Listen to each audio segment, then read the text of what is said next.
Pada 10 Muharram 61 Hijriah atau 10 Oktober 680 Masehi, Hussein, anak kedua Ali bin Abi Thalib, tewas di Karbala dalam sebuah pembantaian yang dilakukan rezim Yazid bin Muawiyah. 11 tahun sebelumnya, tepatnya pada 28 Safar 50 Hijriah, Hasan, kakak Hussein, meninggal dunia di Madinah karena diracun.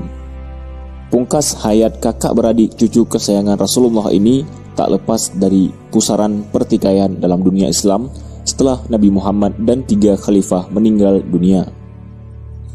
Berbeda dengan Hussein yang terus merengsek menuju Kufah meski merabahnya pengintaian, sang kakak justru memilih menghindari peperangan dengan kubu Muawiyah demi persatuan umat Islam.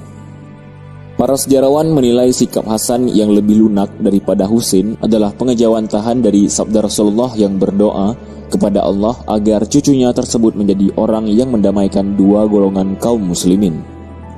Hasan dibaiat menjadi khalifah setelah ayahnya Ali bin Abi Thalib meninggal dunia karena dibunuh seorang Khawarij bernama Abdurrahman bin Muljam. Si Khawarij itu menebaskan pedangnya pada saat khalifah keempat tersebut tengah berwudu hendak menunaikan salat subuh. Diangkatnya Hasan sebagai khalifah tentu membuat Muawiyah berang, sebab keturunan Umayyah tersebut telah melakukan pemberontakan sejak Khalifah Ali bin Abi Thalib.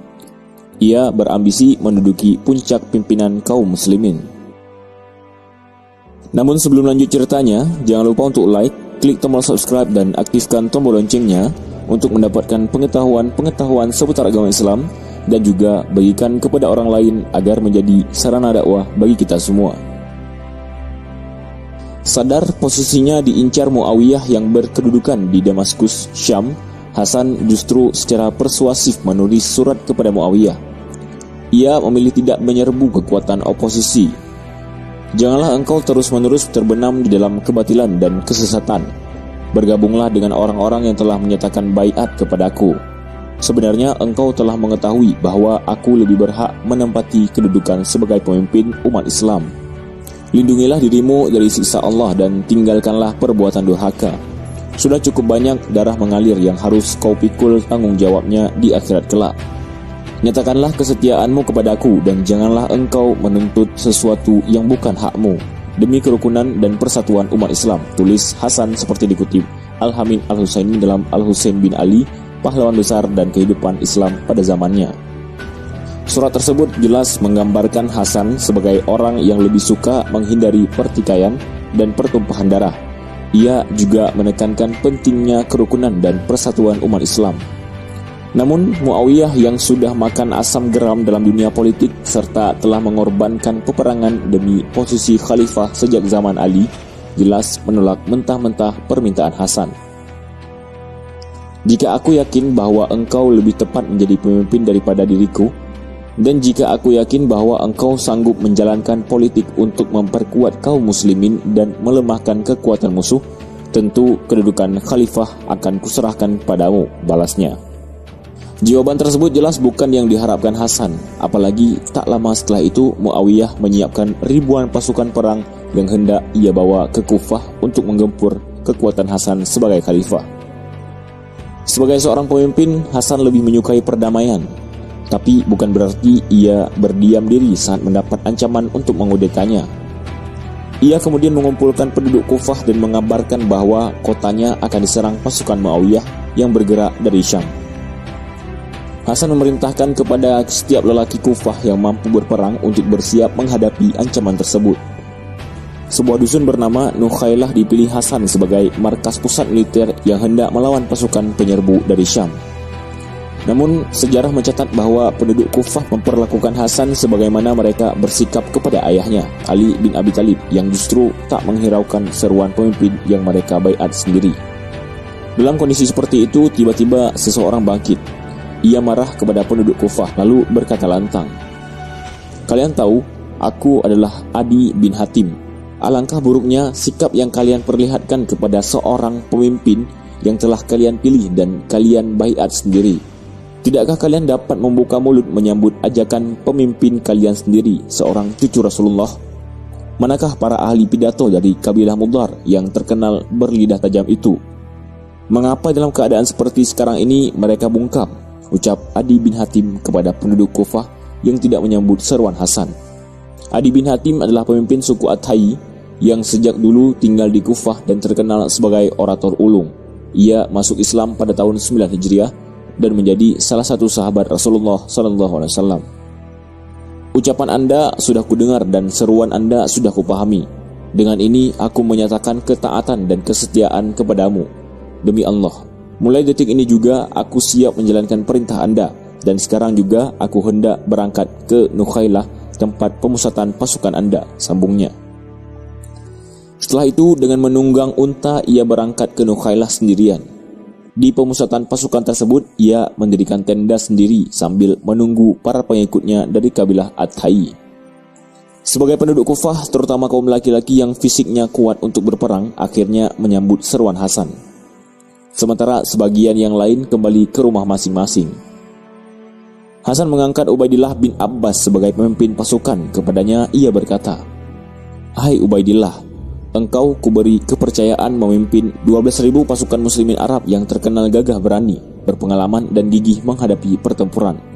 Ketahuilah bahwa seorang dari mereka lebih berharga daripada sekompi pasukan biasa. Eratkanlah hubunganmu dengan mereka dan tunjukkanlah kecerdasan wajahmu pada mereka. Mereka itu adalah sisa kekuatan angkatan perang ayahku yang dapat dipercaya," ucap Hasan. Kemudian karena tergiur bujuk rayu Muawiyah yang menjanjikan akan memberi uang jika ia bergabung dengan anak Abu Suyah itu, Ubaidillah bin Abbas berbalik mengkhianati khalifah. Itulah yang membuat semangat ribuan pasukan pendukung Hasan runtuh. Berita yang menyedihkan itu hampir memadamkan seluruh semangat yang dibawanya dari Kufah. Ia teringat kepada nasib ayahandanya yang selama beberapa tahun akhir hayatnya mengalami berbagai macam pengkhianatan. Dan sekarang ia harus menghadapi saudaranya sendiri yang mengunting dari dalam lipatan, tulis Al-Hamid Al-Husain, menggambarkan suasana hati Hasan setelah mengetahui pengkhianatan Ubaidillah bin Abbas. Sementara orang-orang Muawiyah terus bergerak mengembuskan kabar-kabar bohong tentang para pemimpin pasukan lain yang diberitakan tewas. Hal ini membuat pasukan pendukung khalifah kian putus asa. Bahkan mereka akhirnya berbalik menyerang Hasan. Di titik inilah Hasan berpikir bahwa perang melawan Muawiyah tidak akan membawa manfaat jika mental pasukannya telah hancur dan sisa pendukungnya hanya akan menjadi bulan-bulanan musuh. Ia akhirnya memilih berdamai dengan Muawiyah dengan sejumlah kesepakatan yang salah satu isinya adalah menyerahkan kekhalifahan kepada putra Abu Sufyan tersebut. Keputusan ini sempat membuat kecewa dan marah para pecinta keluarga Rasulullah atau Ahlul Bait. Salah satunya adalah Hujur bin Adi yang amat setia kepada Ahlul Bait. Ia marah sehingga berani mengancam Hasan. Menanggapi reaksi seperti itu, Hasan dengan tenang menjawab, "Hai Hujur, ketahuilah bahwa tidak semua orang menghendaki apa yang engkau inginkan itu. Demikian pula tidak semua orang berpikir seperti engkau. Sesungguhnya dengan menyerahkan kekhalifahan kepada Muawiyah itu, aku tidak mempunyai tujuan lain kecuali untuk menyelamatkan kalian dari kehancuran dan kebinasaan," jawab Hasan. Setelah menyelesaikan segala urusan di Kufah, Hasan kemudian pergi ke Madinah. Sebelum berangkat, ia menyampaikan beberapa hal kepada penduduk Kufah yang masih mendukungnya.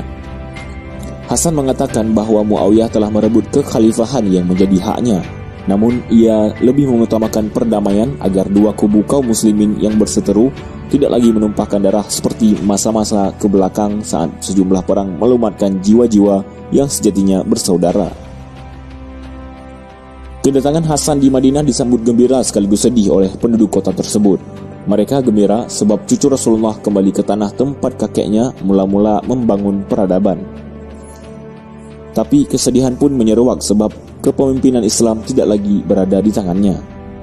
Di Madinah saat ia tidak lagi dalam pusaran ingar-bingar politik, Hasan tekun mendekatkan dirinya kepada Allah. Ia giat mengajarkan ilmu agama kepada penduduk Madinah di Masjid Nabawi. Setelah itu ia juga rajin belajar kepada para sahabat kakeknya yang telah sepuh. Pada 28 Safar tahun 50 Hijriah atau 11 tahun sebelum kelak adiknya meninggal di padang Karbala, Hasan wafat dalam usia 46 tahun. Beberapa saat sebelum menghembuskan nafas yang terakhir, Hasan berkata kepada Husain adiknya, "3 kali aku pernah menderita keracunan, tapi tidak sehebat yang kualami sekarang ini," ucapnya. Husain bertanya kepada kakaknya, "Siapakah kiranya yang telah meracuninya?" Namun dengan semangat persatuan, Hasan menolak memberitahu orang yang telah meracuninya. Ia khawatir adiknya yang berkarakter lebih keras daripada dirinya akan menuntut balas sehingga akan terjadi pertumpahan darah sesama kaum muslimin. Al-Hamid Al-Husain menerangkan sebagian besar para penulis sejarah meyakini bahwa yang meracuni Hasan adalah istrinya sendiri yang bernama Ja'dah binti Al-Asyad atas perintah Muawiyah dengan iming-iming uang sebesar 100.000 dinar. Dikatakan lebih jauh, setelah Hasan wafat, Ja'dah menerima uang yang dijanjikan oleh Muawiyah itu. Tetapi Muawiyah membatalkan janji akan menikahkannya dengan Yazid. Konon karena Muawiyah takut kalau anaknya akan mengalami nasib seperti yang dialami oleh Hasan, tulisnya. Sementara Dr. Ali M. Salabi dalam Al-Hasan Ibnu Ali, His Life and Times, menerangkan bahwa sebagian kalangan justru menyebut Yazid yang menyuruh istri Hasan untuk meracuni suaminya. "Jika kamu meracuni Hasan, aku akan menikahimu," ucap Yazid. Namun setelah Ja'dah binti Al-Asyad berhasil meracuni Hasan, Yazid mengingkari janjinya. Masih menurut catatan Dr. Ali M. Salabi, Ibnu Arabi justru menolak pendapat jika Hasan diracuni atas perintah Muawiyah atau Yazid. Sebab menurutnya, Hasan tidak lagi menjadi ancaman bagi mereka setelah kekhalifahan diserahkan kepada Bani Umayyah. "Tidak ada yang tahu kecuali Allah," ungkap Ibnu Arabi seperti dikutip Dr. Ali M. Salabi. Terlepas dari siapa sebenarnya yang meracuni Hasan dan siapa dalang dibaliknya, beberapa saat sebelum ajal menyebut Hasan masih menunjukkan jiwa besarnya tentang pentingnya persatuan di kalangan kaum muslimin. "Bila aku wafat, makamkanlah aku dekat makam kakekku, Rasulullah. Untuk itu mintalah izin lebih dulu kepada Ummul Mukminin Aisyah. Bolehkah aku dimakamkan di rumahnya di samping makam Rasulullah? Akan tetapi jika ada pihak yang menentang keinginanku, usahakanlah agar jangan sampai keinginanku itu mengakibatkan pertumpahan darah dan makamkanlah aku di pemakaman umum," kata Hasan kepada adiknya sebelum ia wafat. Dan benar saja, saat jenazahnya hendak dikebumikan, perselisihan terjadi antara Bani Hashim dan Bani Umayyah. Keturunan Umayyah mengunggat keinginan Hasan tersebut karena menurut mereka Khalifah ketiga Utsman bin Affan yang keturunan Umayyah saja tidak dimakamkan di samping Rasulullah. Sementara orang-orang Bani Hashim berkeras bahwa ini adalah wasiat terakhir Hasan yang harus ditunaikan.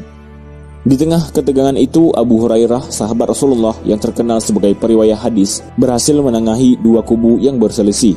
Ia mengingatkan pesan Hasan bahwa jika pemakamannya menimbulkan sawala, maka ia meminta untuk dimakamkan di perkebunan umum saja. Akhirnya jenazah Hasan dikuburkan di Baqi', berdekatan dengan makam neneknya Fatimah binti Asad, ibunda Ali bin Abi Thalib. Wallahu a'lam bishawab. Semoga dengan kisah ini menjadi suatu pelajaran yang bermanfaat bagi kita dan semoga menambah keimanan kita kepada Allah Subhanahu wa taala dan rasa cinta kita kepada Rasulullah sallallahu alaihi wasallam. Amin ya rabbal alamin. Wassalamualaikum warahmatullahi wabarakatuh.